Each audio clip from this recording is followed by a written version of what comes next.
Most churches have never sent a missionary from their own membership. We recently held a number of think tanks around the country with pastors and asked them, what are the reasons that churches may not actively be seeking to send and produce their own missionaries from their congregation? Here are 10 of the reasons that the pastors gave us. Number one is insecurity. Pastors fear that they may train someone who might be able to do it better than they do. They may not want to be transparent enough to bring potential leaders close to them to adequately train them. Or pastors may not feel that they have enough qualifications to train missionaries, especially compared to college and seminary profs.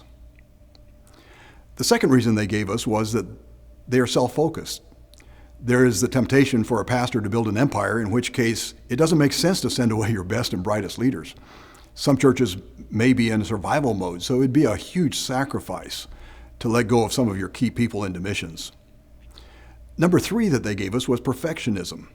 Training leaders requires letting someone else do ministry, and they will not do it with the same quality as a trained pastor. Instead of using leaders to build a church, use your church to build leaders. Number four is time. Pastors are already overworked, and it could be difficult to add leadership training to their job description. The congregation may be placing demands on a pastor that won't allow time to develop leaders. The fifth reason they gave us was expectations. A pastor may just not realize that training leaders is part of the job description. We have traditionally outsourced education to colleges and seminaries, and our expectation is that the institutions will handle our training for us.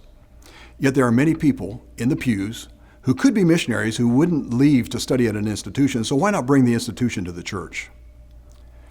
Number six was the cost. There's a price to pay to let go of your key leader to be a missionary. They'll no longer be giving, and it will require more missionary support funds from the church budget. The seventh reason they gave us was no vision. The pastor of the church may have no aspiration for doing anything outside of their local church. If the church doesn't have a vision for some place in the world, they won't see the need to send their missionaries from their congregation. And then the eighth reason was they don't have any men.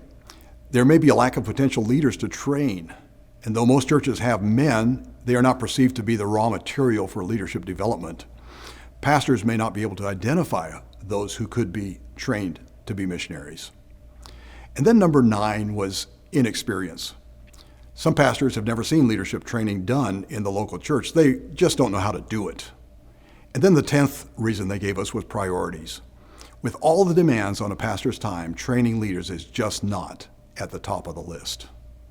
These are potential reasons for not being a sending church, but I'm not sure that any of them gives us a pass from the mandate of taking the gospel into the whole world.